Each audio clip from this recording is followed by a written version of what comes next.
రెండవ రోజు జరుగుతున్న గ్రూప్ 2 పరీక్షలు జిల్లాలలో ప్రశాంత వాతావరణంలో జరిగాయని జిల్లా ఎస్పీ సన్ప్రీత్ సింగ్ తెలిపారు. రెండవ రోజు సూర్యాపేట జిల్లా కేంద్రంలోని శ్రీ వెంకటేశ్వర ఇంజనీరింగ్ కళాశాల పలు పరీక్షా కేంద్రాలను ఎస్పీ పరిశీలించారు. రెండవ రోజు జరుగుతున్న గ్రూప్ 2 పరీక్షలు జిల్లాలలో ప్రశాంత వాతావరణంలో జరిగాయని జిల్లా ఎస్పీ సన్ప్రీత్ సింగ్ తెలిపారు.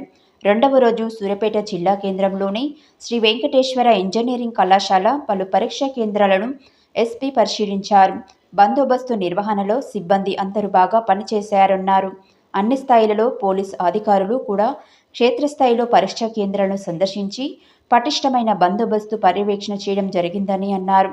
ఎస్పీ వెంట Suryapet sub division DSP Ravi, Suryapet పట్టణ ఇన్స్పెక్టర్ వీరరాఘవులు, సూర్యాపేట రూరల్ సిఐ రాజశేఖర్, బందోబస్తు ఎస్ఐలు సిబ్బంది ఉన్నారు.